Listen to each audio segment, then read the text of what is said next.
जब तक पुण्य उदय नहीं हो तब तक जीवन में आप सत्कर्म नहीं कर सकते, सत्संग नहीं करते, भगवान का भजन, भगवान का यजन, भगवान के पूजन, भगवान की कथा श्रवण नहीं कर सकते। ये कहीं ना कहीं अभी हमारे पुण्यों का उदय है, भगवत कृपा है, पितरों की कृपा है, पितरों का आशीर्वाद है कि भगवान की यह मोक्षदायिनी कथा बड़ी प्यारी प्यारी भगवान की लीला, भगवान के चरित्र, भगवान के भक्तों के चरित्र। कल आप हमने भगवान के बड़े प्यारे प्यारे भक्तों के चरित्र श्रवण किए थे और दो बाल अवस्था के भक्त थे। कल की कथा में हमने श्रवण किया। बाल अवस्था नहीं, बचपने में भगवान को प्राप्त जिन्होंने किया, कौन थे वो दो? ध्रुव जी महाराज और प्रहलाद जी महाराज। ध्रुव जी महाराज, प्रहलाद जी महाराज। भगवान ने ध्रुव जी के ऊपर बाल अवस्था 6-7 वर्ष के ध्रुव जी महाराज, और मात्र ध्रुव जी महाराज ने भगवान को कितने दिनों में भगवान को प्राप्त कर लिया, कितने महीने में प्राप्त कर लिया? मात्र 5 महीने में। कितने महीने में? मात्र 5 महीने में। ऐसी तपस्या, ऐसी आराधना, ऐसी उपासना की कि 24 घंटे भगवान के अलावा ध्रुव जी महाराज को संसार नजर नहीं आया। सिर्फ भगवान, सिर्फ भगवान, रात दिन 24 घंटे। थोड़ा सा मेरी भैयाओं ध्यान से सुनिएगा, थोड़ा सा अगर परमात्मा को प्राप्त करना है तो थोड़ी साधना, थोड़ा सा त्याग, थोड़ा कष्ट सहन करना ही पड़ेगा। ध्रुव जी महाराज ने ये वहां पे त्याग किया, तपस्या की, साधना की। त्याग, तपस्या और साधना, ये सब मन लगाया, ये सब मन रमाया कि परमात्मा को आना ही पड़ा। और मन की बड़ी विडंबना है, ये मन नहीं लगता है। हमने अनेकों बार कहा कि मन के मते न चालिए, मन के मते अनेक, और जो कोई मन को बस में करे वो कोई साधु एक। जो कोई मन को बस में करे वो कोई साधु एक। और मन मतंग माने नहीं जब तक खता न खाए। मन मतंग माने नहीं, ये मन मानता भी नहीं जब तक खता ना खाता।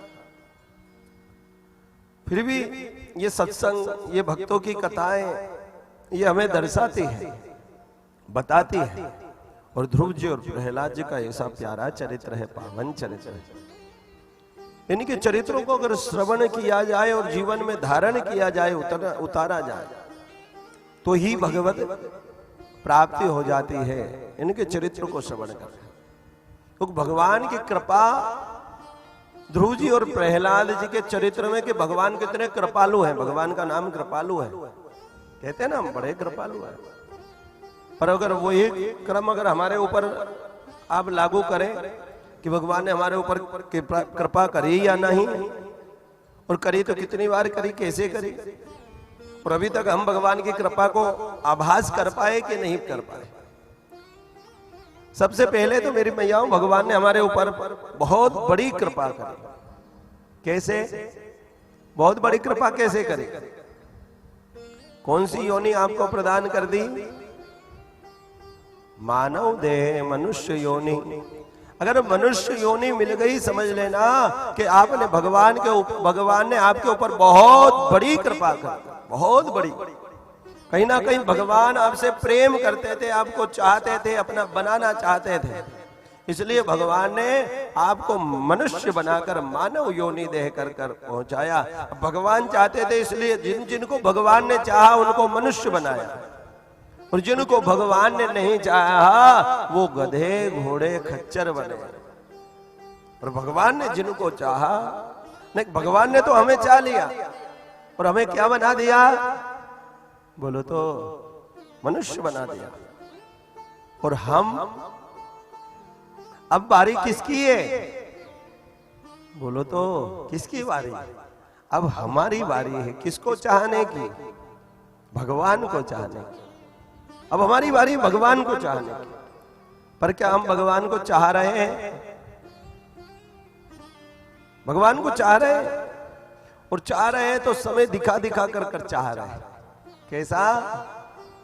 चाह भी रहे हैं तो समय दिखा, 5 मिनट है, बस 5 मिनट में भगवान को नहलाकर, कपड़े पहनाकर और 10 मिनट का समय है, बस 2 माला जल्दी जल्दी कर कर। लेकिन भगवान के लिए हम आने की ये चाहत थोड़ी है। अगर भगवान को आप समय दिखा कर कर भगवान से मन लगाओ तो वो चाहत नहीं है। चाहत जब होगी भगवान से, तब आप जैसे ही अपने कार्य से निवृत्त हुए, अपने कार्य को किया, उसके बाद में आपका मन कहे कि चल रहे मन भगवान की सत्संग में, भगवान के नाम में, भगवान के चरित्रों में, भगवान की कथा में जहां फ्री हुए, चलो समझ में आता है कि आपके पास काम है और काम के समय भगवान का नाम नहीं ले तो समझ में आए। लेकिन जब काम नहीं है और व्यर्थ का समय है, उस समय आपका मन यह कहना चाहिए कि भगवान का नाम ले लिया जाए, भगवान की कथा श्रवण कर ली जाए, भगवान का गुणगान कर लिया जाए। ये मन जब भगवान के चरणों में, अभी अब हमारा मन लगता तो है लेकिन समय देख कर लगता है, कहीं ना कहीं समय की प्राथमिकता है, समय बंधा हुआ है। लेकिन भगवान के जितने भक्त हुए उन्होंने समय देखा, उन्होंने समय नहीं देखा। चाहे कलयुग के भक्त हो, सतयुग के भक्त हो, त्रेता युग के भक्त हो या द्वापर युग के भक्त हो, सिर्फ समय देखकर भगवान की आराधना उपासना नहीं की। कलयुग में मीरा हुई, मीरा को भी भगवान मिले, मीरा हुई। और मीरा ने बड़ा प्यारा कहा। क्या कहा मीरा ने? हम क्या कहते हैं और मीरा ने क्या कहा मेरी भैया? मीरा का एक बड़ा प्यारा भजन आपने सुना होगा। उसमें क्या कहती थी मीरा? मेरे तो गिरधर गोपाल दूजो ना कोई, मेरे तो गिरधर गोपाल और दूजो ना, संसार में दूजो ना कोई, ये मीरा ने कहा। और हम क्या कहते हैं? हम क्या कहते हैं? मेरा पति, मेरी पत्नी, मेरा बेटा, मेरा मकान, मेरे दुकान, मेरा सोना, मेरा चांदी, संसार में हर चीज को हम मेरा मेरा। भगवान का नंबर कब आता है? अपना होने में भगवान का नंबर कब आता है? ध्यान से सुनिएगा। कब भगवान को आप कहते हो कि हाँ मेरा भगवान है? जब आपके पास में दुख आता है, जब संसार का कोई साथ नहीं देता, तब आप भगवान के शरण में, दुख के समय भगवान से प्रेम कर रहे हो, प्रीति कर रहे हो, लाड लड़ा रहे हो, फिर कह रहे हो भगवान। और उस समय भी आप इसलिए कर रहे हो क्योंकि आपको अपना काम, भगवान से कब आपका प्रेम हुआ या कब आप भगवान की ओर गए? अरे मेरी मैयाओ, अभी जो मंदिर में लाइन लग रही है, जो लोटा ले लेकर कर एक एक हाथ में, दो हाथ में, दो हाथ में दो लोटे जा रहे हैं। कितने लोटे? दो लोटे। उल्टे हाथ से भी हर हर और सीधे हाथ से भी हर हर महादेव, दोनों हाथ से हर हर। अच्छा, ये हमें समझ में नहीं आया कि उल्टे हाथ से क्या जल चढ़ाना चाहिए? ये हमें समझ में नहीं आया अभी तक, क्योंकि जितने भी देश सब पहले अभी तक सुनते आ रहे, बेटा उल्टे हाथ से नहीं करना, सीधे हाथ में लो, सीधे हाथ से भगवान को जल चढ़ाओ, सीधे हाथ से टीकी लगाओ, सीधे हाथ से पुष्प चढ़ाओ। ये हमें तो समझ में थी, ये तो आया, ये वेद कहते हैं, शास्त्र कहते हैं। पर मेरी भैयाओं को आज तक आपने पहले आपके पूर्वज, ये पिताजी, दादाजी, परदादाजी, माताजी, दादी जी, परदादी जी या हमारे गुरुजन पहले जितने भी हुए, कभी किसी ने कहा आपसे? बोलो तो, किसी ने कहा कि उल्टे हाथ से चढ़ाओ? उल्टे हाथ से नहीं। अरे कोई कार्य करते हैं तो हम सीधे हाथ से उल्टे हाथ को टच करते हैं। कोई भी काम करते हैं, क्योंकि एक बार उल्टा हाथ में कहने लगा भगवान मेरा क्या होगा, मेरा तो कोई औचित्य नहीं है।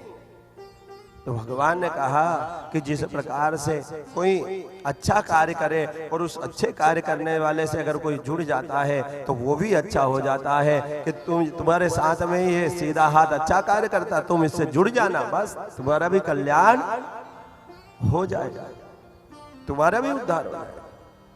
तो मेरी भैयाओं, हमें भी भगवान से जो प्रीति अनुरक्ति ध्रुव जी महाराज और किनकी तरह? प्रहलाद जी की तरह बाल अवस्था में। किसने कष्ट दिया, किसने दुख दिया? ध्रुव जी महाराज के पास में राजपाट सब था। पिता ने मनाया कि बेटा तू जंगल में मत जा, वन में मत जा, तुझे मैं अपनी गोद में बिठाऊंगा, अपना राज्य दूंगा। ध्रुव जी ने बड़ा प्यारा अपनी मां से कहा कि जब मां ने गोद से दीनों मोही उतार, तब ही ने क्यों समर हो मोह करत अब हार। जब मैया ने मुझे अपनी गोद से उतारा था तब तो आप कुछ नहीं बोले, और आज जब मैं भगवान को प्राप्त करने जा रहा हूं, भगवान से मिलने जा रहा हूं, तो आप मुझसे मना रहे हैं। आज आप मुझे मनाने के लिए आ गए। ध्रुव जी नहीं माने। पिता की आज्ञा का पालन क्यों? ये शास्त्र कहते हैं कि पिता की आज्ञा का पालन करो। यहां ध्रुव जी ने अपने पिता को त्यागा। ध्रुव जी ने अपने पिता की आज्ञा का पालन, क्योंकि ध्रुव जी किनको पाने के लिए जा रहे थे कि भगवान को प्राप्त करने में अगर पिता भी आड़े आए तो पिता की आज्ञा का पालन भी नहीं, पिता की आज्ञा का पालन भी नहीं करना चाहिए। जैसे ध्रुव जी ने यहां पर पिताजी को त्यागा, प्रहलाद जी ने अपने पिता को त्यागा, और बलि ने अपने, हमने आपको कल बलि की कथा भी सुनाई, किनको त्यागा? गुरु को त्यागा, गुरु की आज्ञा को त्यागा। तो कहते हैं कि अगर भगवान की ओर जाना चाहो तो अगर गुरु भी बीच में अड़ंगा बने तो गुरु को भी त्याग देना। पिता भी अगर, माता भी अगर आपके बीच में, भगवान और आपके बीच में माता पिता भी अगर बीच में अड़ंगा लगाए तो उन्हें भी त्याग देना चाहिए। ये कथाएं शिक्षा देते हैं, क्योंकि ये मनुष्य योनि माता पिता से पहले भगवान की कृपा से हमें प्राप्त हुई है। और ये किनको प्राप्त करने के लिए? भगवान को प्राप्त करने। इसलिए कुछ समय निकालो, एक घड़ी आधी घड़ी आदि में पुनिया, एक घड़ी आदि में पुनिया। एक घंटा आधे घंटा, आधे से आधा घंटा निकालो, लेकिन नित्य प्रति भगवान से लगन, नित्य प्रति भगवान से लगन लगाओ, प्रेम करो। मेरी भैयाओं और मेरे भैयाओं, हमारे पास सबके लिए समय होता है।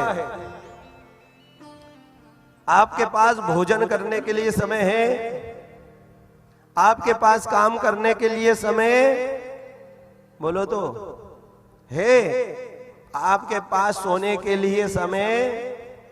कभी यहां पर समय की कमी नहीं होती। समय निकालकर बिल्कुल आप भोजन, जितना समय आधे घंटा, 15 मिनट, 10 मिनट, 1 घंटा लगाते हो, बिल्कुल डेली नियम से।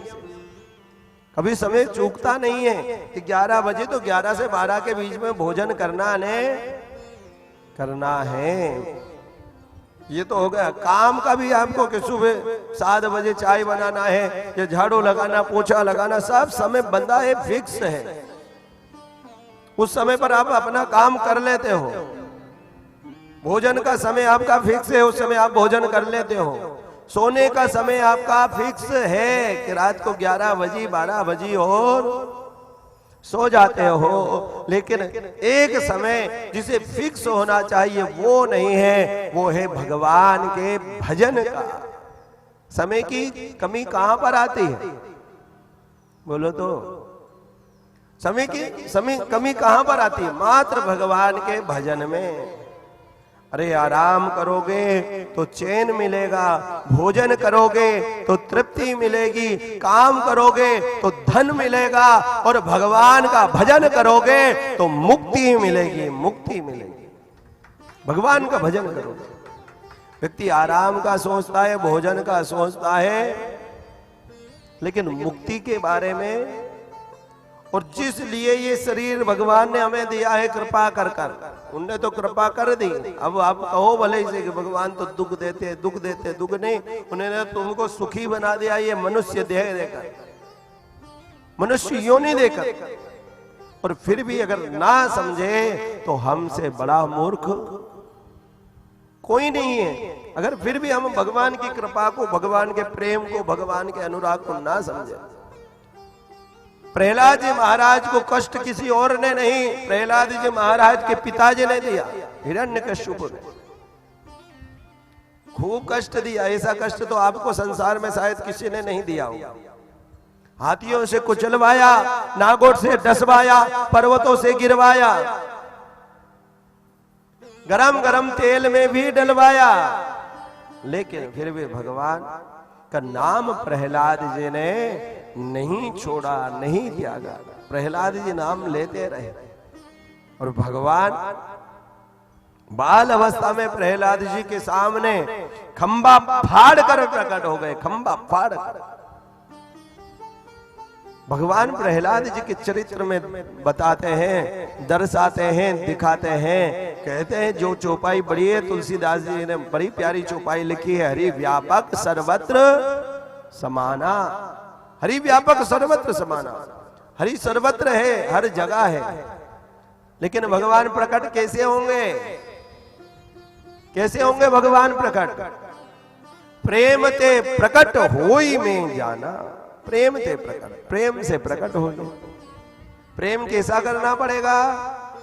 प्रहलाद जी महाराज के चाहे सुख आए चाहे दुख आए, मेरी लगन, मेरी प्रीति, मेरा ध्यान, मेरा मन आपके चरणों में हमेशा लगा रहेगा। यही स्मरण होना चाहिए। यही बड़े प्यारे प्यारे कथा भक्त